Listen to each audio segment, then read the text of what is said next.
সংক্ষেপে শিরক এবং বিদআত। সংক্ষেপে আবার প্রথমে চলে যাই, যার নাম উদ্বোধন হবে কি দিয়ে? আলেম দিয়ে।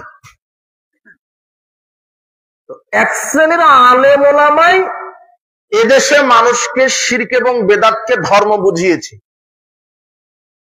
তার একটা খানকা, মাজার, ওরস, দরগা, বলছে যে এগুলাতে মানত করলে বালা মুসিবত দূর হয়। এটা হুজুরেরই বক্তব্য।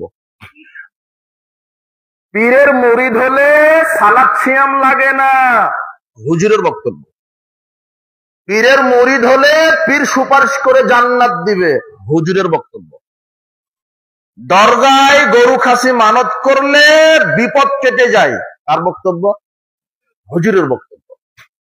অথচ আল্লাহ বলছেন ইয়ামসাসকাল্লাহু বিদুররিন ফালা কাসিফা লাহু ইউরিদকা বিখাইরিন ফালা রাদ্দা লিফাদলি। মুহাম্মদ সাল্লাল্লাহু আলাইহি ওয়াসাল্লাম, আমি আল্লাহ যদি তোমার কোনো বিপদ দিই, তাহলে পৃথিবীর কারো ক্ষমতা নাই বিপদ থেকে তোমাকে বাঁচাবে। বিপদ কে দিতে পারে? বিপদ থেকে বাঁচাতে পারে কে? তো দরগাতে মানত করলে বিপদ কাটবে কিভাবে? কথা বুঝেননি মনে হয়। আব্দুল্লাহ ইবনে আব্বাস রাদিয়াল্লাহু আনহু বলছেন, কুনতু খালফা রাসূলিল্লাহ সাল্লাল্লাহু আলাইহি ওয়াসাল্লাম যাতা ইয়াউমিন, একদা আমি রাসূল সাল্লাল্লাহু আলাইহি ওয়াসাল্লামের বাহনের পিছনে ছিলাম। রাসূল সাল্লাল্লাহু আলাইহি ওয়াসাল্লাম আমাকে, আমি ছোট মানুষ, জিজ্ঞাসা করলেন, আব্দুল্লাহ ইবনে আব্বাস, আমি তোমাকে কিছু বাক্য শিখিয়ে দিই। কি বাক্য? ইহফাজিল্লাহ, আল্লাহর অধিকার। আল্লাহর অধিকারকে সংরক্ষণ করো। ইয়াহফাজকা, আল্লাহ তোমাকে সংরক্ষিত করে রাখবেন। ইয়াহফাজকা, আল্লাহর সাথে শিরক করো না। তাজিদহু তুজাহাক, আল্লাহর বিধানকে সংরক্ষণ করো। যে কোনো বিপদে আল্লাহকে তুমি পাশে পাবে, আল্লাহর হক আদায় করো। যে কোনো বিপদে, যুবক, তোমার বিপদ যত বড়ই হোক, মনে রেখো আল্লাহর সাহায্য তার চাইতে হাজারো লক্ষ কোটি গুণ বড়। শুধু আল্লাহকে বলবে তুমি, তোমার হুজুর বলছে যে মাজারে দান করলে বিপদ কেটে যায়, ওটা শিরক। মাজার, খানকা, কবর, দরগা। এই ছেলে, তোমার নেতা মাজার থেকেই ক্যানভাস শুরু করে। তোমার নেতার আকীদা যে পীর খুশি হলে আমি মন্ত্রী, মাজার থেকেই ক্যানভাস শুরু। মানে ওখানে একটা গরু দিয়েছে 500 টাকা কস, তাও ছিনা টাকা দিবে না, ছিনা টাকা দিবে মসজিদ মাদ্রাসায়। কোথায়? আর মাজারে দিবে কি টাকা বলে ওটা? কর করে বলে এদিকে ভাষায়, না? নতুন টাকা দেবে, কর করে টাকা দিবে মাজারে, যাতে পীর না অখুশি না হয়, যেন খুশি থাকে। অথচ পীর মারা গেছে 500 বছর আগে। পীরেরই কি হচ্ছে এখন, কত প্রকার সেলুট, কারো জানা নাই। পীরের দাঁত দিয়েছে 500 টাকা। 500 টাকা বহু দূরের কথা। এই ছেলে ছেলে মোরগ বহু দূরের কথা, গরু খাসি বহু দূরের কথা। নবী করিম সাল্লাল্লাহু আলাইহি ওয়াসাল্লাম বলছেন, শোনো সাহাবীগণ, মাররা রাজুলানে মুসলিমান আলা কওমিন, দুজন ব্যক্তি একটা চাঁপাইনবাবগঞ্জ একটা রাজপাশ দিয়ে যাচ্ছিল। চাঁপাইনবাবগঞ্জের কিছু নেতা নেত্রী ওই রাস্তার সামনে খাম্বা, শহীদ মিনার, স্মৃতিসৌধ, মূর্তি নির্মাণ করে রেখেছে। রেখে বলছে যে আমাদের এই মূর্তির সামনে যদি ফুল না দাও, খালি পায়ে যদি নীরবতা পালন না করো, যদি তুমি এখানে গরু খাসি মানত না করো পীরের দরগায়, তাহলে আমরা যেতে দিব না, জেলখানায় বন্দি করব। এটাই কথা, হাদিসের ভাষা। মাররা রাজুলানে মুসলিমানে আলা কওমিন, দুজন ব্যক্তি একটা এলাকার পাশ দিয়ে যাচ্ছিল।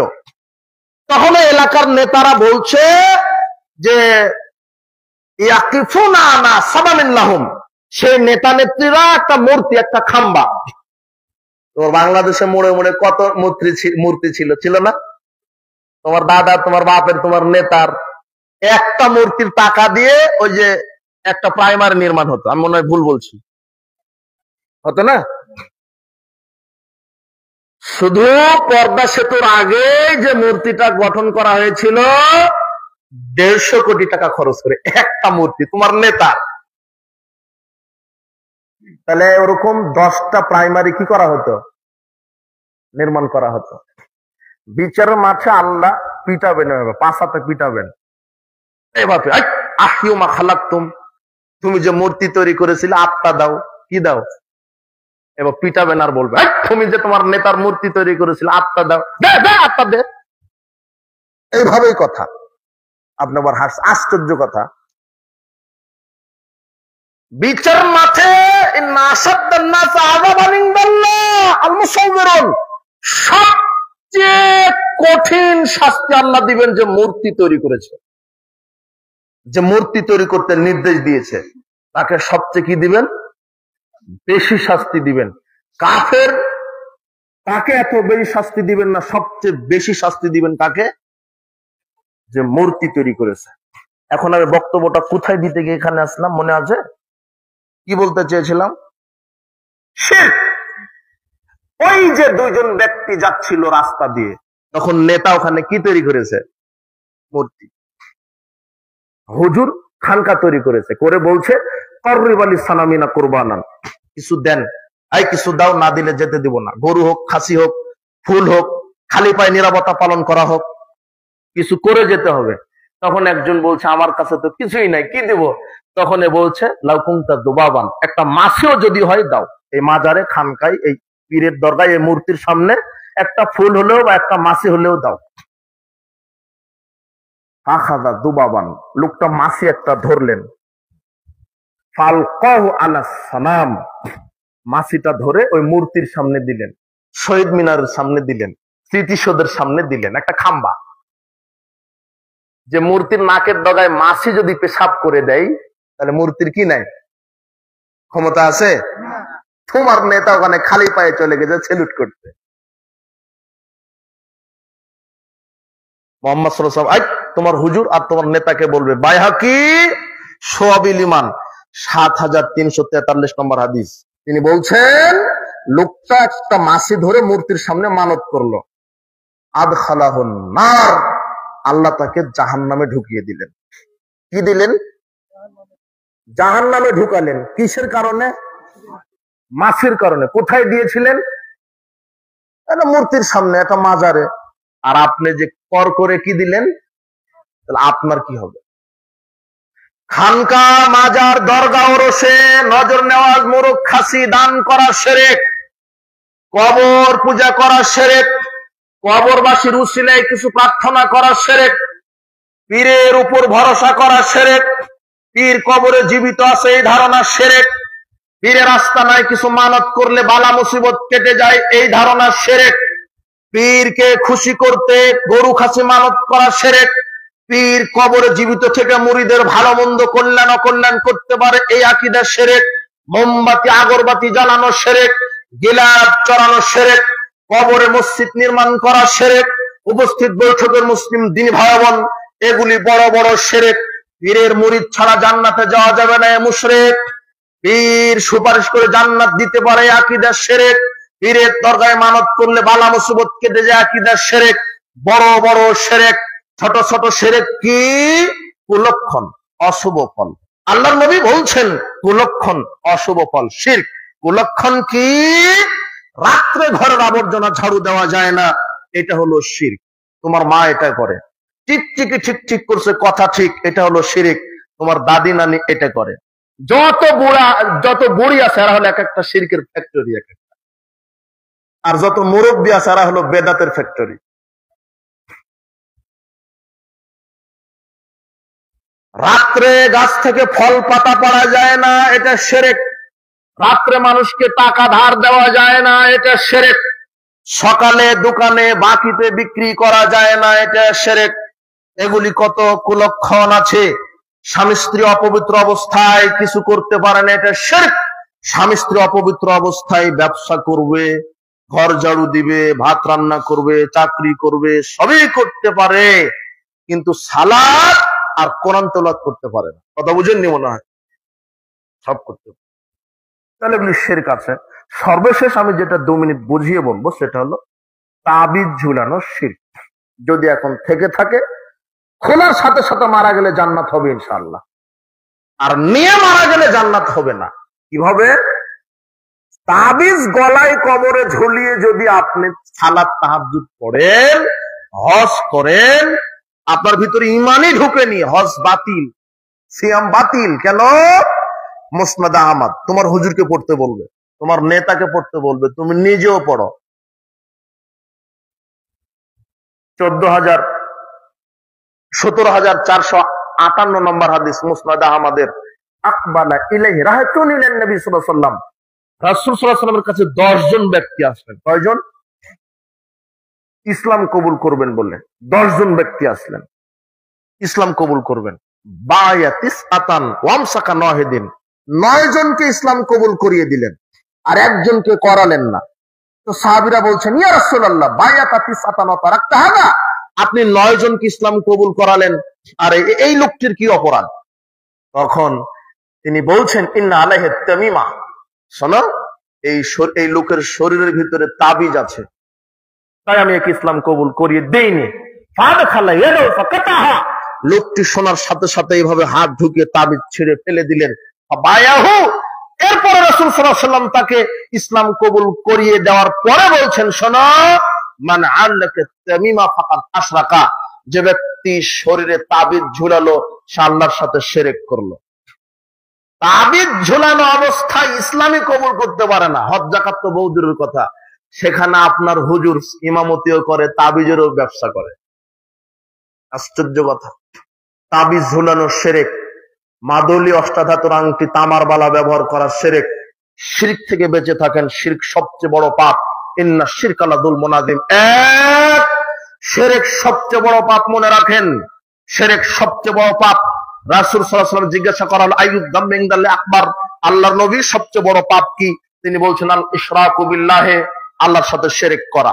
2, শিরক ক্ষমার অযোগ্য পাপ। আল্লাহ বলছেন, ইন্নাল্লাহা লা ইউশরিক বিল্লাহি শাইআ, ইন্নাল্লাহা লা ইয়াগফিরু আইয়ুশরাকা বিহি শাইআ, নিশ্চয় আল্লাহ তার সাথে শিরকের গুনাহ মাফ করেন না, এছাড়া তিনি যে কোনো পাপ ক্ষমা করতে পারেন। শিরক ক্ষমার অযোগ্য পাপ। 1, শিরক সবচেয়ে বড় পাপ। 2, শিরক ক্ষমার অযোগ্য পাপ। 3, শিরক করলে ঈমান বাতিল হয়, নষ্ট হয়। 4, শিরক করলে আমল বাতিল হয়। ওয়ালা আশরাকু লাহাবিতা আনহুম মা কানু ইয়ামালুন, যদি তোমরা শিরক করো তোমাদের আমল বাতিল হবে। 5, শিরক করলে তার উপর আল্লাহ জান্নাত হারাম করে দেন। ইন্নাহু মান ইউশরিক বিল্লাহ ফাকাদ হারামাল্লাহু আলাইহিল জান্নাহ, আল্লাহ বলছেন যে শিরক করবে তার উপর আমি জান্নাত হারাম করে দিলাম। 6, আল্লাহর নবী বলছেন যে শিরক করে মারা যাবে সে আমার সুপারিশ পাবে না। ফাক্তারতু শাফা ওয়া হিয়া লিমান মাতা লা ইউশরিক বিল্লাহি শাইআ, আমার সুপারিশ তার জন্য শুধু যে মারা গেছে শিরক না করে, আমার সুপারিশ তার জন্য শুধু যে মারা গেছে শিরক না করে। যদি কেউ শিরক না করে মারা যায় জান্নাত হবে। সিনতানে মুজিবাতান, দুটা জিনিস অবশ্যই ঘটবে, দুটা জিনিস ঘটবে, ঘটবে ওয়াজিব, ঘটবে ঘটবে, দুটা জিনিস অবশ্যই ঘটবে। কি? মাতা ইউশরিক বিল্লাহি শাইআ দাখালান নার, যে ব্যক্তি শিরক করে মারা যাবে সে জাহান্নামে যাবে। ওমা মাতা লা ইউশরিক বিল্লাহি শাইআ, যে ব্যক্তি মারা যাবে শিরক না করে দাখালাল জান্নাহ, আল্লাহ তাকে জান্নাতে প্রবেশ করাবেনই করাবে। শিরক করে মারা যাবেন না, শিরক করবেন না। কোন নেতার আইন মানতে হবে না, মানতে হবে কার আইন? আল্লাহর আইন। কোন খানকা, মাজার, কবর, পীর নয়। সুপারিশের একচ্ছত্র ক্ষমতা আল্লাহর হাতে রয়েছে। পীরের কি হয়, পীরের বাপের কি হয়, মুরিদ তো বহু দূরের কথা। আল্লাহর সাথে শিরক করা থেকে বেঁচে থাকেন। কবর পূজা, মাজার পূজা, খানকা পূজা শিরক। সারা পৃথিবীর কিসের পীর, মরা পীর আর জিন্দা পীর? আল্লাহে আল্লাহর কসম, আল্লাহে আল্লাহর কসম, আল্লাহে আল্লাহর কসম, পীর তো সুপারিশ করে জান্নাত দেওয়া বহু দূরের কথা, আর পীর তো বিপদ থেকে বিরত রাখা বহু দূরের কথা। সারা পৃথিবীর সব জীবিত পীর আর মৃত পীর যদি এক যোগে চেষ্টা করে, আপনার একটা মাথার কালো চুল সাদা করার ক্ষমতা রাখে না, এটাই পারে না। সে আবার কিভাবে আপনাকে, ও বলছে যে আমি পীরের উপর ভরসা করি, ও সুপারিশ করে জান্নাত দিবে। বেটা, ইব্রাহিম আলাইহিস সালাম পারবে না তার বাপকে জান্নাতে নিয়ে যেতে। ইব্রাহিম আলাইহিস সালাম নবীদের বাপ। কাদের বাপ? আবুল আম্বিয়া, নবীদের বাপ। ইব্রাহিম আলাইহিস সালাম পারবেন না তার বাপকে কোথায় নিয়ে যেতে? তোমার পীরের কি হবে? আল্লাহ তোমাকে হেদায়েত দান করুন। এরপরে সংক্ষিপ্ত বিদআত। তাহলে শিরক একটু বুঝেছেন, তাই না? যদি তো শিরকের ব্যাপারে বিস্তারিত আলোচনা হওয়া উচিত ছিল, আমি বিষয়টি অন্যভাবে বোঝাতে গিয়ে প্রাসঙ্গিক কিছু অনেক আলোচনা হয়েছে। এখন আমরা বিদআত সম্পর্কে সংক্ষিপ্ত। বিদআত হচ্ছে, এটা আরবি শব্দ, বাংলা হচ্ছে নতুন আবিষ্কার। কি আবিষ্কার? নতুন আবিষ্কার। পারিভাষিক অর্থে বিদআত হচ্ছে নতুন কিছু তৈরি করা। যেমন এই যে মোবাইল, ক্যামেরা, ফ্যান, কম্পিউটার, এগুলো বেদাত হয়েছে। এগুলো রাসূলের যুগে ছিল কি? এগুলো বেদাত। আর তোমার হুজুর এগুলাই বলে, যদি এটা বেদাত হয় তাহলে মোবাইল বেদাত। ও হলো প্রতিবন্ধী হুজুর। কি হুজুর? ও আমেরিকাতে যখন যদি হারিয়ে যায়, ভিসা, টাকা পয়সা যদি হারিয়ে যায়, তাহলে ও বলবে যে আমি হলো কানসাদ যাব। কোথায় হারিয়ে গেছে? আমেরিকায়। এখন আমেরিকার লোককে বলছে যে আমি কোথায় যাব? আমেরিকার লোক কি কানসাদ চেনে? বাংলাদেশি চিনে কিনা? ওকে বলতে হতো কোথায় যাব? বাংলাদেশ। তো তোমার হুজুর এই মোটা হচ্ছের লোক, প্রতিবন্ধী, সে বলছে যে যদি এটা বেদাত হয় তাহলে তো মোবাইলও বেদাত। কিন্তু তোমার হুজুর বুঝেনি যেগুলি বৈষয়িক বিদাত, এগুলি প্রয়োজনে হালাল বৈধ, এগুলি আবিষ্কার হতেই থাকবে, এতে শরীয়ত নিষেধ করেনি। কিন্তু শরীয়ত নিষেধ করেছে ইবাদত নতুন করে আবিষ্কার করা। কেননা ইবাদত আল্লাহর পক্ষ থেকে, রাসূল সাল্লাল্লাহু আলাইহি ওয়াসাল্লামের পক্ষ থেকে কি? পরিপূর্ণ। আর কে এখানে নতুন করে ইবাদত তৈরি করতে পারবে? প্রশ্ন আসে না। কিয়ামত পর্যন্ত কোনো মানুষের ক্ষমতা নেই যে নতুন করে কোন ইবাদত তৈরি করবে। ইসলামের ভিতরে, শরীয়তের ভিতরে নতুন ইবাদত তৈরি করাটাই বিদআত। কুল্লু বিদআতিন দালালা ওয়া কুল্লু দালালাতিন ফিন্নার। প্রত্যেক বেদাত হচ্ছে পথভ্রষ্টতা, আর প্রত্যেক বেদাতের পরিণাম হচ্ছে জাহান্নাম। কত বিদআত সমাজে আছে। ধর্মের নামে, ইবাদতের নামে হুজুর নতুন নতুন বিদআত তৈরি করেছে। বলছে বাপ দাদা থেকে করে আসছি, অমুক হুজুর করে, অনেক মানুষ করে, তোমরা ফিতনাবাজ, তোমরা এই নতুন নতুন কথা বলে সমাজে ফিতনা সৃষ্টি করছো। জি না, রাসূল সাল্লাল্লাহু আলাইহি ওয়াসাল্লাম যেটা করেননি, কিয়ামত পর্যন্ত সেটা কোনো মানুষ যদি ইবাদত আকারে করে, ওটা যত সুন্দরভাবে করুক, যত সময় নিয়ে করুক, সেই ইবাদতের 5 পয়সা মূল্য নেই। একমাত্র জান্নাতে যেতে গেলে বৈষয়িক জীবনে, ধর্মীয় জীবনে একজন মানুষের নীতি আদর্শ মেনে চলতে হবে, যার নাম মুহাম্মদ সাল্লাল্লাহু আলাইহি ওয়াসাল্লাম। আল্লাহ সুবহানাহু ওয়া তাআলা বলছেন, কুল ইন কুনতুম তুহিব্বুনাল্লাহ, তোমরা যদি আল্লাহকে ভালোবাসতে চাও, হে নবী আপনি বলেন, ফাত্তাবিউনি, তাহলে আমার ইত্তেবা করো, ইউহিব্বুকুমুল্লাহ, আল্লাহ তোমাদেরকে ভালোবাসবেন, ওয়া ইয়াগফির লাকুম যুনুবাকুম ওয়াল্লাহু গফুরুর রহিম, আল্লাহ তোমাদের পাপগুলি ক্ষমা করে দিবেন। একজন মানুষের ইত্তেবা, যার নাম কি? মুহাম্মদ সাল্লাল্লাহু আলাইহি ওয়াসাল্লাম। ইত্তেবা কোথায় করবেন? শুধু সালাতে, শুধু সিয়ামে, শুধু হজে, শুধু যাকাতে? জি না, একজন মানুষের ইত্তেবা করতে হবে সার্বিক জীবনে। সালাত আদায় করবেন মুহাম্মদ সাল্লাল্লাহু আলাইহি ওয়াসাল্লামের শরীয়ত অনুযায়ী, রাজনীতিও করতে হবে কার শরীয়ত অনুযায়ী? মুহাম্মদ সাল্লাল্লাহু আলাইহি ওয়াসাল্লাম। তোমার নেতা বলছে যে আমরা শুধু মসজিদ মাদ্রাসায় রাসূলের তরিকা, আল্লাহর বিধান মানবো, কিন্তু অর্থনীতি, সমাজনীতি, শিক্ষানীতি, রাজনীতি, অর্থনীতিতে ইসলাম ঢোকাতে দিব না, রাজনীতিতে ইসলাম ঢোকাতে দিব না। অর্থনীতিতে যদি ইসলাম ঢোকে তাহলে তো আমরা সুদ খেতে পারবো না, রাজনীতিতে যদি ইসলাম ঢোকে তাহলে তো জনগণের টাকা আমরা চুরি করতে পারবো না, আমরা মদ খেতে পারবো না, আমরা জেনা করতে পারবো না। এই জন্য তোমার এই সেকুলার পার্টির নেতারা এই ব্যবসায়, অর্থনীতি, শিক্ষানীতি, রাজনীতিতে এরা কি ঢুকতে দিচ্ছে না? ইসলাম ঢুকতে দিচ্ছে না। অথচ সালাত যার শরীয়ত, যার বিধানে, অর্থনীতি, রাজনীতিও কার বিধানে? আল্লাহর বিধানে। কিন্তু তোমার নেতা অর্ধেক মানে ইসলাম। ও মনে করেছে জনগণের টাকা চুরি করব আর হজ করব, এটা মাফ হয়ে যাবে। আরে মাজারে 5,000 টাকা দান করবো, পীর সুপারিশ করে জান্নাত দিয়ে দেবে। তোমার নেতার আকীদা। তোমার নেতা চুরি করা টাকা মাজারে দান করে আর বলছে ক্ষমা হবে। একজন মৌলানা সাহেব ওয়াজ করছেন যে 1 টাকা দান করলে 10 নেকি হয়, আর 1 টাকা চুরি করলে 1টা পাপ হয়। বক্তব্যও ঠিক। কেউ যদি পাপ করে তাহলে 1টা পাপই লেখেন, আর নেকি করলে ওটাকে 10 গুণ বৃদ্ধি করেন। কয় গুণ? 10 গুণ। বক্তব্যও ঠিক। এখন মাহফিলে ছিল চোর, ও চিন্তা করে সর্বনাশ, এটা তো আমার সুন্দর একটা প্রসেস, এই বক্তব্যটা আমার আমল করতে হবে। তো কিভাবে?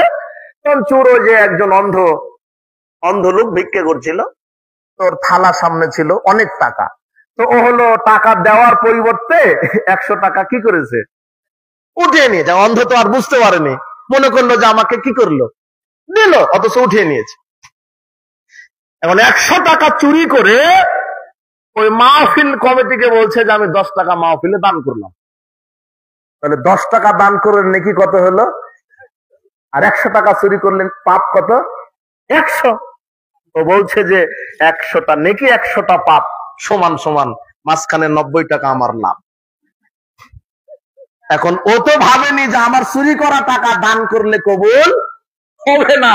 তোমার নেতা বলছে কি বলেন হুজুর, জান্নাত তো রেডি, আমি 5 কোটি টাকা দিয়ে মসজিদ করেছি, কিন্তু তোমার নেতার স্মরণই নাই যে ওটা চুরি করা টাকা। তোমার নেতা বলছে যে মাহফিলে আমি দিলাম 50,000, কিন্তু এটা কিসের টাকা? সব নেতা না, কিন্তু অধিকাংশ নেতা। না হলে পিয়ন 400 কোটি টাকার মালিক হয় কি করে, বুঝেননি মনে হয়? ওর 14 পুরুষ মরা পর্যন্ত চাকরি করলে 400 কোটি টাকা বেতন পেত। হারামখোর, বুঝো না, তুমি বুঝো না কিছু। গর্বের সাথে বলছে 400 কোটি টাকার মালিক। আশ্চর্য কথা।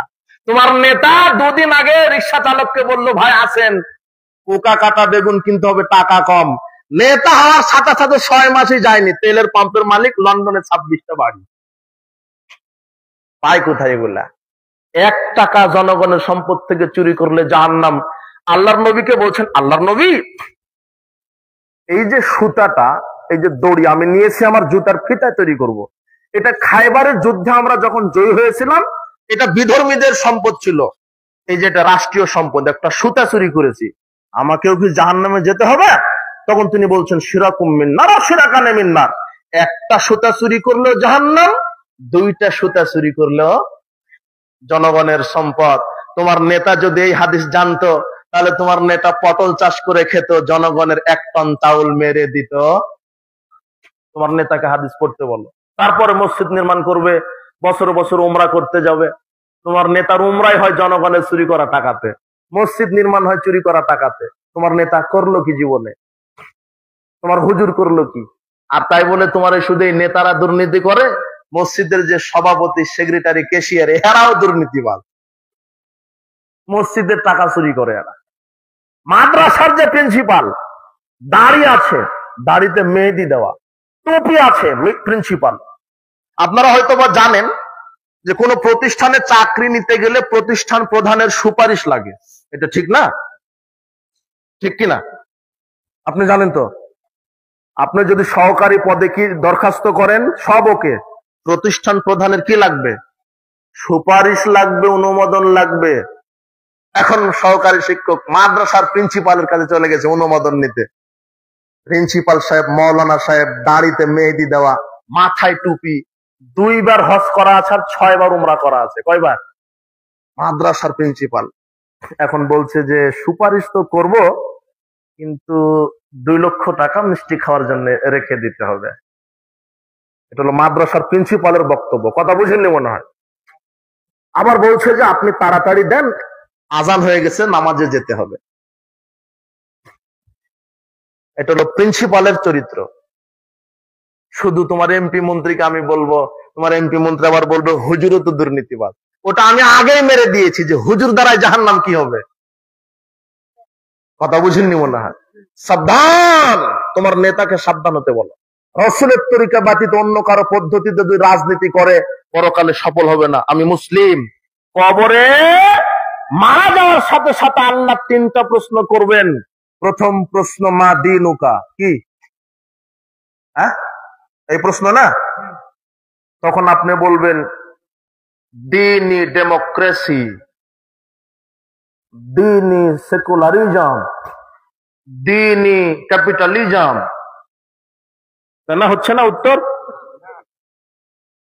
দিনই ইন্টারেস্ট, সুদের নাম পাল্টিয়ে দিয়েছে শয়তান, সুদ বলা যাবে না। ওদিকে আবার দাড়ি টুপি যারা, ওরা আবার বলে না না এটা হলো মুনাফা। আর ঘুষকে ঘুষ বলা যাবে না, সেলামি।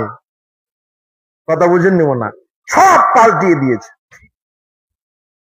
আর এই যে প্রিন্সিপাল সাহেব বলছে যে হাদিয়া দিতে হবে, কি দিতে হবে ওকে? হাদিয়া। যে ঘুষের নাম চেঞ্জ করে দিল তোমার হুজুর। মা দিনুকা, তোমার দিন কি? তখন বলবেন দিন আন্দাজি। কোথায় আপনার দিন ইসলাম? আপনার অর্থনীতি সুদ, রাজনীতি এই আব্রাহাম লিঙ্কন গণতন্ত্রের পচা গণতন্ত্রের রাজনীতি। আপনার সকাল থেকে সন্ধ্যা পর্যন্ত আল্লাহ বিরোধী আইন। আপনার আপনি ওই মুখে বলতে পারবেন দিন ইসলাম? বুঝলেন মনে হয় আমার কথা? এরপরে তারপরে প্রশ্ন কি, স্মরণ করায় দেন আমাকে। প্রথমে মনে হয় মান রব্বুকা, তাই না? আমার ভুল হয়েছে। মান রব্বুকা, তোমার প্রতিপালককে, তোমার আইনদাতাকে, বিধানদাতাকে। তখন বলবেন রব্বি আব্রাহাম লিঙ্কন। হচ্ছে না? বোকা, তোমার নেতা বলছে আমি অমুক নেতার আদর্শ ধারণ করি। যে নেতা ওজুই জানে না, সেই নেতার আদর্শ তোমার নেতা ধারণ করে। এই জন্যই বিচার মাঠ। আজকে ক্ষমতা দেখিয়ে আমাকে শুলিতে ফাঁসিতে জড়াতে পারেন, মৃত্যুবরণ করে দেখেন আল্লাহর শুলি ফাঁসি চিরস্থায়ী। আপনার জেল জুলুম চিরস্থায়ী নয়। এই জীবন মুমিনদের জন্য জেলখানা আল্লাহ বলে দিয়েছেন। ওই জন্য আমরা এক সেকেন্ড মৃত্যুকে ভাবি না। উনি জীবন দিয়েছেন, উনি কি দিবেন? মৃত্যু দিবেন, দিবেনি। আর তোমাকে আর একটা কথা বলি যুবক, তুমি মৃত্যু থেকে বাঁচার চেষ্টা করছো, অথচ মৃত্যু হবেই। তুমি বাঁচতে চাইলে জাহান্নাম থেকে বাঁচতে পারো না? কবরের শাস্তি থেকে তুমি বাঁচতে পারো, কিন্তু তুমি সেই জাহান্নাম থেকে বাঁচার চেষ্টা করছো না। করছো কি থেকে চেষ্টা? অথচ মৃত্যু কি হবেই। আর তুমি জাহান্নাম থেকে বাঁচার চেষ্টা করছো না, কিন্তু বাঁচতে চাইলেই কিন্তু তুমি কি করতে পারবে? বাঁচতে পারবে। ভালো করে বোঝার চেষ্টা করো। মান রব্বুকা, তোমার রবকে। এখন তুমি যদি তোমার সার্বিক জীবনে রবের বিধান পালন না করো, সালাত, সিয়াম, হজ, যাকাত, অর্থনীতি, সমাজনীতি, রাজনীতি, সব জায়গাতে যদি রবের বিধান না মানো, তুমি বলতে পারবে রব্বি আল্লাহ? জি না। মা দিনুকা, তোমার দিন কি? এরপরে বলা হবে মান নাবিয়ুকা, না শেষটা না? তোমার নবীকে। মুখে নাই দাড়ি, প্যান্ট টাকনুর নিচে, রাসূলের আদর্শ নাই, মিথ্যুক, হারামখোর,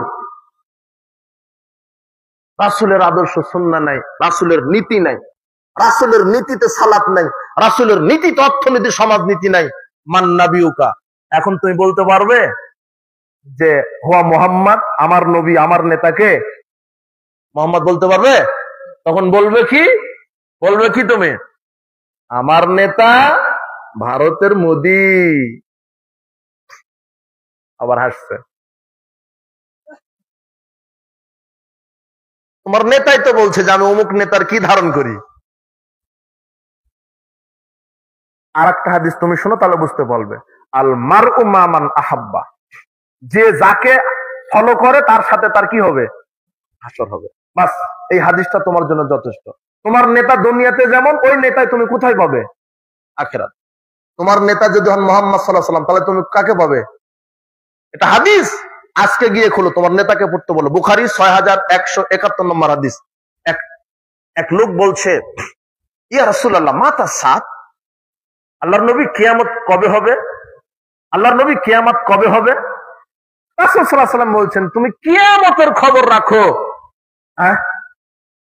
মা আদাতুল্লাহ, তুমি কিয়ামতের জন্য কি প্রস্তুতি নিয়েছো, তুমি কিয়ামতের খবর করো। তখন লোকটা বলছে, মা আদাতুল্লাহ মিন কাসিরি সালাতিন ওয়ালা সাওমিন ওয়ালা সাদাকাতিন, আমি বেশি নফল সালাত, বেশি নফল সাদাকা করি না, কোনোভাবে ফরজটা পড়ি, কোনোভাবে ফরজ ইবাদতগুলি করি, অত বেশি ইবাদত করতে পারি না। তবে ইয়া রাসূলুল্লাহ উহিব্বুল্লাহ ওয়া রাসূলাহু, আমি আল্লাহ এবং রাসূলকে মহব্বত করি, ভালোবাসি। তখন রাসূল বলছেন, আনতা মা মান আহবাবতা, তুমি তার সাথেই কিয়ামতের মাঠে থাকবে যাকে তুমি অনুসরণ করবে, ভালোবাসবে। সুবহানাল্লাহ। এখন আপনি কাকে অনুসরণ করছেন? মোদিকে, ফেরাউনকে যদি অনুসরণ করেন মোদির সাথে, বুঝনি মনে হয়, ডোনাল্ড ট্রাম্পের সাথে। আর বাংলাদেশের নেতার কথা নাই বললাম, তুমি ওটা মিলিয়ে নিও, কথা বুঝনি মনে হয়, তুমি ওটা বক্তব্যের সাথে মিলিয়ে নিবা, তাহলে হয়ে গেল। এই যুব সমাজ, তুমি সোচ্চার হও। এই গণবিপ্লব কবে হয়েছে? 5 আগস্ট নাকি? এই যে কি হলো না, 5 আগস্ট। কিছু নেতা নেত্রী পালিয়ে গেল কত আগস্টে? ওই দিনে গণবিপ্লব হয়েছিল, ওই দিনে মূর্তি ভাঙা হয়েছিল নেতার, তাই না? কিন্তু তোমাদের গণবিপ্লবটা যদি ইসলামের উপরে হতো সেদিন, তাহলে আজকে বাংলাদেশে আমরা সংসদে ইসলামী দেখতে পেতাম। কিন্তু তোমরা তো গণবিপ্লব করেছো ওই ওরা গেছে যেই লুভে, তুমি ওই লুভে আবার নেমেছো দেখতেছি। মুদ্রার এই পিঠ আর ওই পিঠ, কি লাভটা হলো? তুমি যদি বলতো ওই দিনই 5 আগস্ট, এখন আমরা ইসলাম সংসদে দেখতে চাই কোরআন হাদিস, আমরা দেখতে চাই আলেম ওলামা, তাহলে হয়ে যেত না? আজ আমরা বিশ্বাসী যুবকেরা ইসলাম প্রতিষ্ঠা করতে পারবে, এমন এক গণবিপ্লব সৃষ্টি করবে ইসলামের জন্য ইনশাআল্লাহ। যেদিন বাংলাদেশের 18-20 কোটি মানুষ বলবে সকল বিধান বাতিল করো, ওহির বিধান কায়েম করো, সেই দিন বাংলাদেশের জমিনে পরিপূর্ণভাবে ইসলাম কায়েম হবে ইনশাআল্লাহ। ওটা গণবিপ্লব করতে হবে তোমাদের, এই দাওয়াত তোমাদেরকে দিয়ে গেলাম। তাহলে আমি কি বোঝাতে চাইলাম? কবরে 3টা প্রশ্ন, উত্তর দিতে পারবে তো? তাহলে রবকে মেনে নিতে হবে, দিনকে মানতে হবে, মোহাম্মদকে মানতে হবে, তাহলে দিতে পারবে, না হলে পারবে না। তুমি করে এক দল, আর এক দলের কাছে গেলে চাকরি হবে? দলের লোক হওয়া লাগবে, কথা বুঝলি মনে হয়? তুমি মোহাম্মদের দলের লোক না। আবার তোমার হুজুর, বুঝলেন, এই যে কিছু মসজিদের হুজুর আছে, এরা কমিটির গোলাম। সভাপতি, সেক্রেটারি, দাড়ি চাচা, বিড়িখুর, জর্দাখুর, বেনামাজি, এদের চাটুকারি করে যে না, সুদের ব্যাপারে বলা যাবে না, মসজিদের সভাপতি সুদ খায়, তাহলে চাকরি থাকবে না। হুজুর হলো কমিটির গোলাম। এই লোকটা যখন মারা গেছে, রাসূলের আদর্শ নাই, হারামখুর, বিড়িখুর, জর্দাখুর, বেনামাজি, এ যখন মারা গেছে, হুজুর জানাজার দোয়া বলার পর, লম্বা মোনাজাত দেওয়ার পরে বলছে বিসমিল্লাহি ওয়ালা বিসমিল্লাহি ওয়ালা মিল্লাতে, বিসমিল্লাহি আল্লাহর নামে, ওয়া আলা ওপরে, মিল্লাতে দিনের, দলের, মিল্লাত মানে দল, বুঝেছেন? আরবি ডিকশনারি খুলেন, আরবি পড়াশোনা করেন। মিল্লাত মানে কি? দল। মিল্লাতে রাসূলিহি, তার রাসূলের দলের উপরে তাকে কি করলাম? এই হারামখোর সারা জীবন ইহুদি খ্রিস্টানের দল করেছে, কথা বুঝেননি মনে হয়? তাহলে হলো, কথার সাথে মিললো কথা। আল্লাহর নামে রাসূলের দলে উঠাই দিলাম, অথচ এ কি করেছে? রাসূলের দল করেছে। মাথা থেকে পা পর্যন্ত সুন্নাহ নাই, রাসূলের আদর্শ নাই, নামাজ নাই, কালাম নাই, কোরআন নাই, হাদিস নাই, তাওহীদ নাই, ঈমান নাই, হারামখোর, মুনাফিক, কাপুরুষ, একে বলছে আর রাসূলের দলে উঠাই দিলাম। হুজুরও করলো গাদ্দারি, তাও কার সাথে?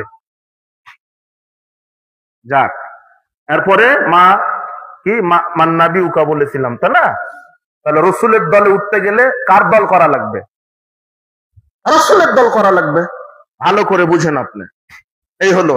এখন বেদাতটা বুঝাতে গিয়ে এটা বললাম যে একমাত্র অনুসরণীয় ব্যক্তিকে মুহাম্মদ সাল্লাল্লাহু আলাইহি ওয়াসাল্লাম। তার নিয়মে সালাত, তার নিয়মে সিয়াম, তার নিয়মে হজ, তার নিয়মে অর্থনীতি, তার নীতিতে রাজনীতি। এটা আল্লাহ বলছেন, লাকাদ কানা লাকুম ফি রাসূলিল্লাহি উসওয়াতুন হাসানাহ।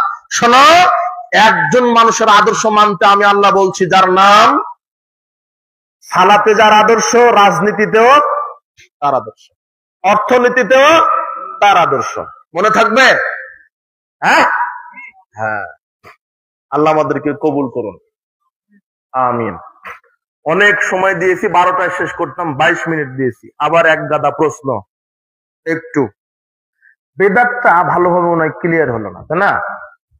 অনেক ওই কিতাব আছে, বই পড়বেন, অনেক বক্তব্য আছে বড় বড় আলেমদের। মতিউর রহমান মাদানী নাম শুনেছেন? এনার আলোচনা শুনবেন। ডক্টর জাকির নায়েক, এনার বক্তব্য শুনবেন। ডক্টর গালিব, আসাদুল্লাহ গালিব নাম শুনেছেন না? এনার বক্তব্য শুনবেন। এনার অনেক বই আছে, বই পড়বেন। চায়ের স্টলে বসলে 150 টাকা চলে যায়, তাই না? যায় না? পায়খানা হয়ে শেষ। অত 150 টাকা দিয়ে যদি একটা বই কিনেন, ওনার একটা বই আছে সালাতু রসুল, একটা বই কিনেন, আপনি পড়বেন, আপনার ছেলে আপনার নাতি, তাও ওই বই থেকে যাবে। কথা বুঝেছেন? বই পড়াশোনা করেন তো, ইসলাম জানতে হবে। আর মাদ্রাসা যেন প্রতিষ্ঠা হয় এই চেষ্টা করেন। কথা বুঝেছেন? ওখানে ইংরেজি পড়ানো হবে, কেমিস্ট্রি, বায়োলজি ওখানে পড়ানো হবে, কিন্তু মূল ভিত্তি কি হবে? ইসলাম, কোরআন, হাদিস, তাওহীদ। প্রাইমারি, হাই স্কুল, কলেজ, বিশ্ববিদ্যালয় সবই থাকবে, কিন্তু সিলেবাস চেঞ্জ হবে। ওগুলো ভাঙার দরকার নাই। নেতাই থাকবে, কিন্তু নেতাকে বলতে হবে যে আমি দাড়ি টুপি ছেড়ে দিলাম, এই যে আমি মুসলিম, আমি ইমাম, 20 কোটি মানুষের ইমাম, আর আমার সংবিধান কোরআন হাদিস। ইসলাম নেতার পরিবর্তন চায় না। ওই খালেদার ছেলে আসুক না, নাম কি, খালেদার ছেলে, আবার ওই কি হাসিনার ছেলে একটা আছে না, শেখ হাসিনা, চিনেন না নাকি? না ভুলে গেছেন? কয়েকদিন আগেই তো চলে গেল।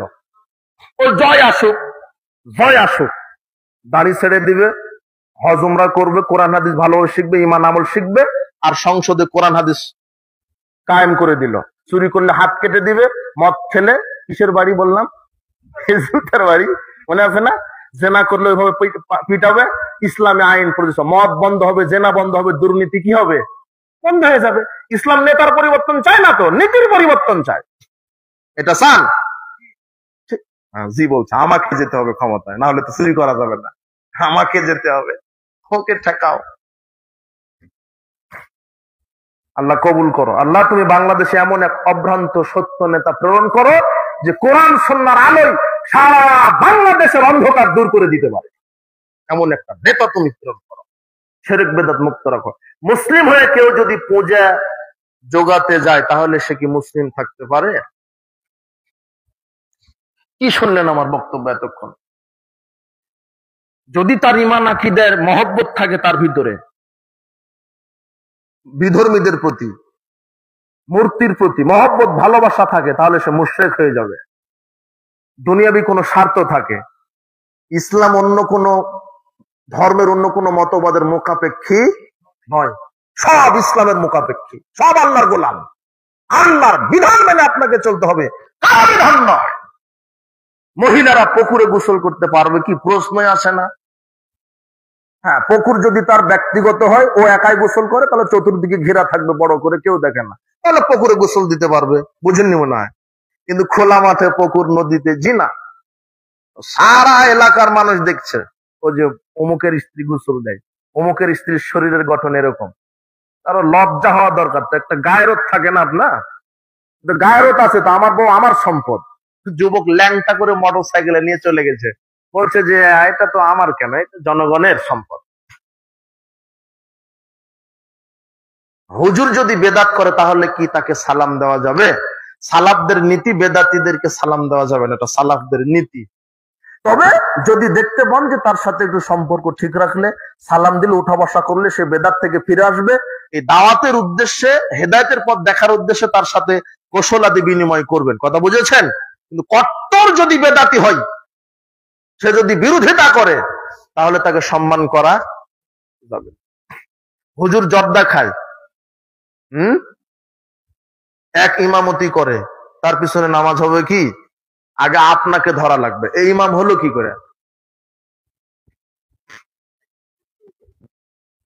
হারামখোর, এর সালাত হবে না। কোন ভাবে যদি অবস্থা আপনি পড়েই ফেলেন, আপনারটা হয়ে যাবে, এর হবে না, এই ইমামতি হবে না, অন্যটা দেন, অন্য ইমাম নিয়োগ দেন। সূরা ফাতিহা কি কোরআনের অংশ? জি, কোরআনের অংশ। সূরা ফাতিহা কোরআনের অংশ।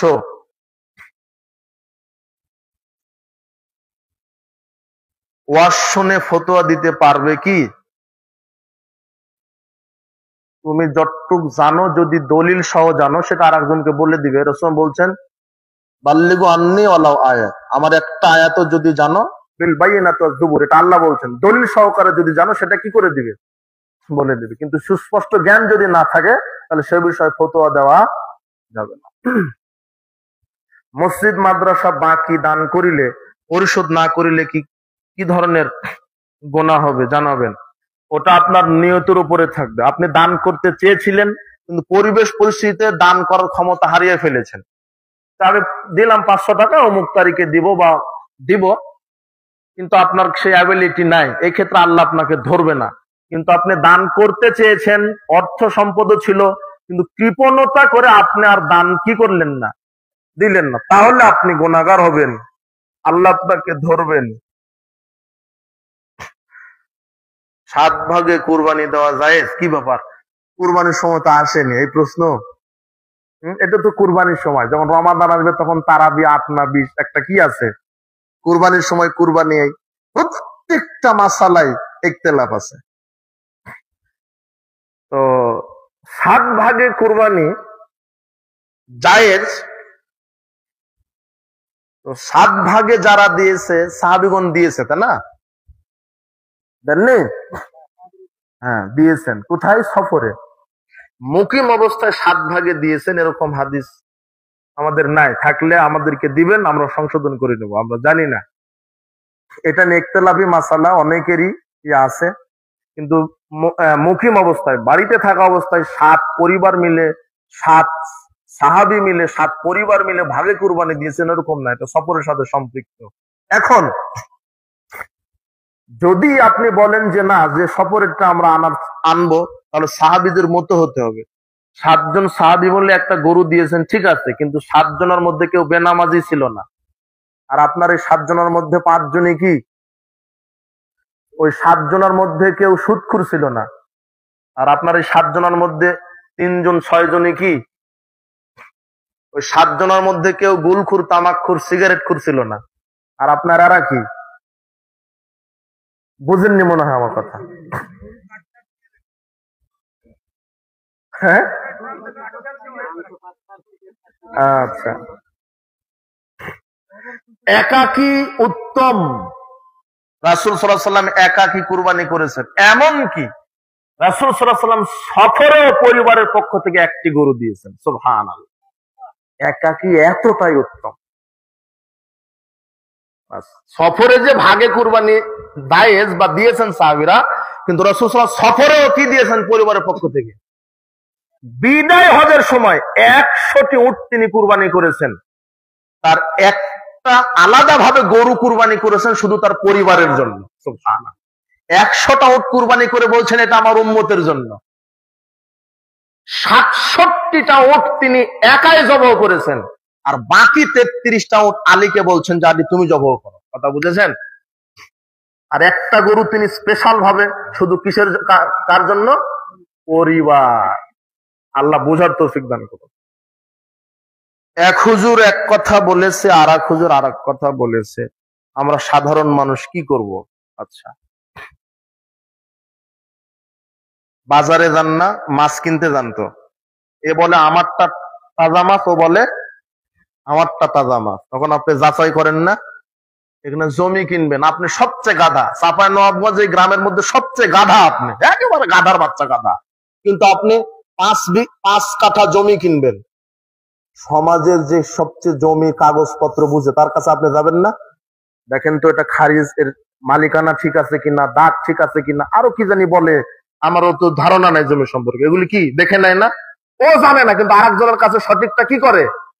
কিন্তু এই ধর্ম মানার ক্ষেত্রে বলে এক হুজুর এই কথা, আর এক হুজুর এই কথা, কাটটা মানবো, এই হারাম খুব তদন্ত করে না। তুমি তদন্ত করো। আহলে হাদিসের ব্যাপারে বক্তব্য দেয় দলিল দিয়ে। আমাদের সংখ্যা নাই, ক্ষমতা নাই, সংখ্যার বড়াই নাই, ক্ষমতা নাই আমাদের, তবে আল্লাহে আমাদের দলিলের জোর আছে ইনশাআল্লাহ। দলিল ছাড়া আলেম বাচ্চারা কথা বলে না। মাজাই বল নিয়ে কথা বলতে হয়, কোরআন হাদিস ইবাদত করে কথা বলতে, চাপার জোরে নয়। তোমার হুজুরকে বলো আধা ঘন্টা বক্তব্য দিবে কোরআন হাদিস থেকে ইবাদত করে, তোমার হুজুর কেমন কেমন করবে। একটা আয়াত প্রথমে, একটা হাদিস, এরপরে ওই আয়াতও নাই হাদিসও নাই। 1.5-2 ঘন্টা বক্তব্য দেয়, 1.5 ঘন্টা জেলের কাহিনী। হ্যাঁ, রাস্তায় কি হলো, তেল ছাড়া কত কিলো গেল মাইক্রোবাস, এগুলো ফু দিল অমুক পীর সাহেব, এই জায়নামাজ দিয়ে 7 সমুদ্র 13 নদী পার হয়ে গেল। শ্রোতারাও বলছে সুবহানাল্লাহ। এটা কি হলো? তাহলে বুঝতে পেরেছেন তো, সঠিকটা আপনাকে কি করতে হবে? যাচাই করে ধর্ম মানতে হবে। 5 কাঠা জমির এত যাচাই, আর আল্লাহ যাকে সর্বশেষে জান্নাত দিবেন তার জান্নাতের পরিধি হবে 10 আকাশ 10 জমিন। হাঁপানির অসুখের গাছ খাওয়ার নিয়ম বলেছেন কবিরাজ, রবিবারের দিনই খেতে হবে। গাছ বাটার সময় মুখ থাকবে দক্ষিণ দিকে, পাতার নিচে 10 টাকা রাখতে হবে এবং সেই টাকা দান করে দিতে হবে। কুসংস্কার, শিরক। মহিলাদের কত ভরি স্বর্ণ বা টাকা থাকলে জাকাত দিতে হবে? 7.5 ভরি স্বর্ণ থাকলে জাকাত দিতে হবে, আর 7.5 ভরি স্বর্ণের পরিমাণ অর্থ থাকলে জাকাত দিতে হবে। এটাই। যার স্বর্ণ সে জাকাত দিবে। আপনার স্ত্রীর স্বর্ণ, স্ত্রী জাকাত দিবে। আপনার অর্থ, আপনি জাকাত দিবেন। ছোট শিরক করে মারা গেলে চিরস্থায়ী জাহান্নাম হবে কি? আল্লাহ অধিক ভালো জানেন, তবে কোরআন হাদিস থেকে যে সুস্পষ্ট বোঝা যায়, ছোট শিরক করে মারা গেলে চিরস্থায়ী জাহান্নাম হবে না ইনশাআল্লাহ। বড় শিরক করে মারা গেলে চিরস্থায়ী জাহান্নাম। তবে এরপরও আমি আল্লাহে আলাম, আল্লাহ সর্বাধিক অবগত। না জেনে শিরক করে মারা গেলে চিরস্থায়ী জাহান্নাম হবে কি? ভালো প্রশ্ন করেছেন। এখন আমার কথা আপনি জানবেন না কেন? এক বুড়া 80 বছর বয়স, কত বছর, চামড়া ঘুষ পড়ে গেছে, যুবক বয়সে শয়তানি বদমাশি, মদ গাঁজা সুদ ঘুষ জেনা ব্যভিচার গান বাজনা করে বেড়াচ্ছে, বুঝছেন? এখন বয়স হয়ে গেছে 80 বছর, খুনখুনে বুড়া বলছে, হুজুর তায়াম্মুম কিভাবে করা লাগে? কি 80 বছর বয়সে যদি তায়াম্মুমের ফতোয়া জিজ্ঞেস করা লাগে, তাহলে চিন্তা করেন ওর আমল কত খারাপ। বুঝেননি কথা মনে হয়? এত বছর পর্যন্ত কি করলো? আমাদের দেশে যারা বিসিএস ক্যাডার, যদিও কিছু সেশনে বিসিএস ক্যাডার হয়েছে কোশ্চিন ফাঁস চুরি করা বিসিএস ক্যাডার, বুঝেছেন? কিন্তু আসলে যারা অরিজিনাল বিসিএস ক্যাডার, এরা যে এত জ্ঞানী, যারা আইনজীবী আছে, সচিব আছে, এরা অনেক জ্ঞানী। আমাদের দেশে এমন এমন আইনজীবী আছে যে বাংলাদেশের সংবিধানে কি আছে এটা তো জানে, আমেরিকা ব্রিটেনের সংবিধানে কোন লাইনে কি আছে এটাও তার মুখস্থ। একটা বিশেষ ক্যাডার, ওর আকাশ তত্ত্ব, জমিন তত্ত্ব, দেহ তত্ত্ব, ফিজিক্স, কেমিস্ট্রি, কম্পিউটার সব জানতে হয়। ও সব জানে, শুধু জানাজার দোয়াটা জানে না। কি জানে না? কথা বুঝেননি মনে হয়? তো জানলো না কেন? ও তো এত কিছু জানলো, পিথাগোরাসের সূত্র জানে, সর্বনাশ। আমি যখন এটা মুখস্থ করেছি আমার মাথা ঘেমে গেছে। আমি তো নিজে কেমিস্ট্রির ছাত্র, আমিও জেনারেল শিক্ষক, শিক্ষক ছাত্র। কিন্তু কোরআন হাদিস তো শুধু হুজুরদের জন্য আসেনি, মাদ্রাসার ছাত্রদের জন্য আসেনি। এটা গীতা নয় যে ব্রাহ্মণ ছাড়া কেউ পড়তে পারবে না। এটা নেতা পড়বে, নেত্রী পড়বে, কোরআন হাদিস না জানলে সে জেনে পড়বে। কথা বুঝেছেন কিছু?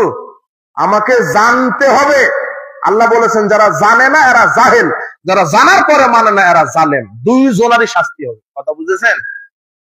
শিরক না জেনে শিরক করলে মারা গেলেও শাস্তি হবে। আল্লাহে আলাম, আল্লাহ সর্বাধিক অবগত। আমার প্রশ্ন, ও জানলো না কেন? আল্লাহ বলবেন কি ব্যাপার? আমি তো বলেইছিলাম ফালামান্নাহু লা ইলাহা ইল্লাল্লাহ, আগে জানো। আল্লাহ জিজ্ঞাসা যদি করে বসে তাহলে আপনি কি করবেন? জানার চেষ্টা করেন, হুজুরের কাছে যান, মাওলানা সাহেবের কাছে যান। মাওলানা সাহেব আপনার কাছে যাবে না, মাওলানা সাহেবের কাছে আপনার আসতে হবে। আপনি নেতার কাছে মাহফিল করবেন, অনুমতি নিতে যান কেন? ও চলে গেছে, ইয়েতে চলে গেছে, ওসি সাহেবের কাছে গিয়ে বলছে, হুজুর স্যার একটু তাফসীর করবো, একটু যদি অনুমতি দেন। কাপুরুষ। ওসি সাহেব তোমার কাছে আসবে যে হুজুর আমার ছেলেটাকে একটু দোয়া শিখিয়ে দেন। কথা বুঝেননি মনে হয়?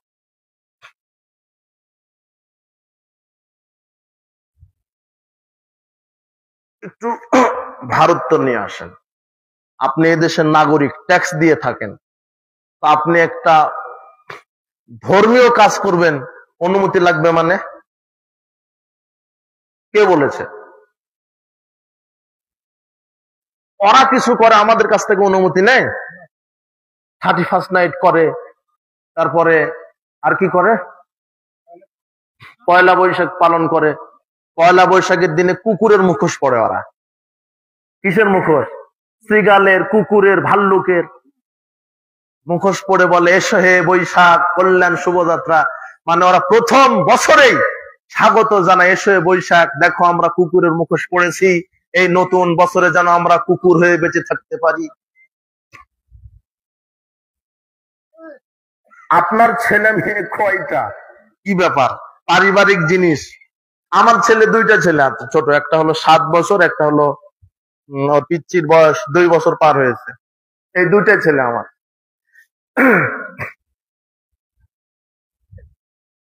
মোহাম্মদ সাল্লাল্লাহু আলাইহি ওয়াসাল্লাম কিসের তৈরি একটু বুঝিয়ে বলবেন? বুঝিয়ে বলার সময় নেই। মাটির তৈরি।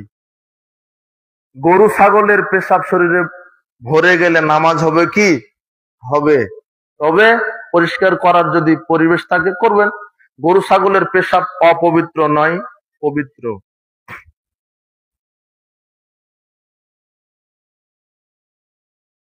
হানাফি মসজিদে সালাত আদায় করা যাবে কি?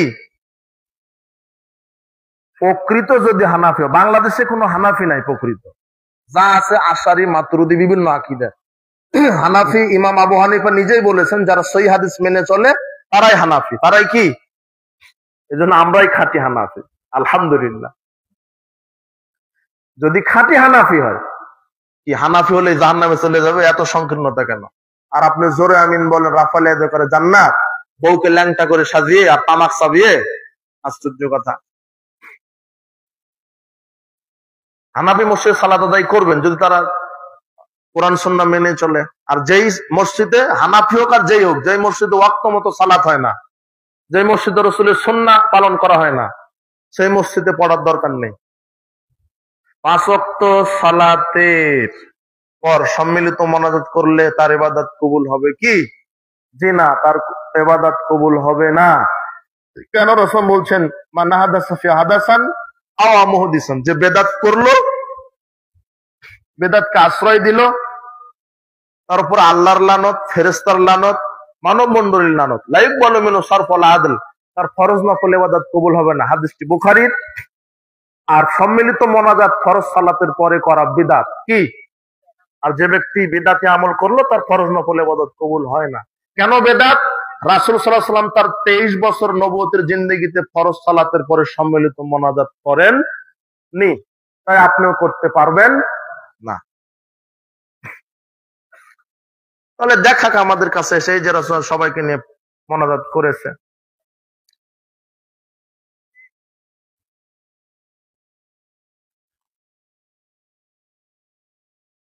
নামাজে হাত তোলা হাদিস 3টি আছে, 3 স্থানে। যদি একটি হাদিস মানি তাহলে আর 2টি হাদিস মানা হবে না।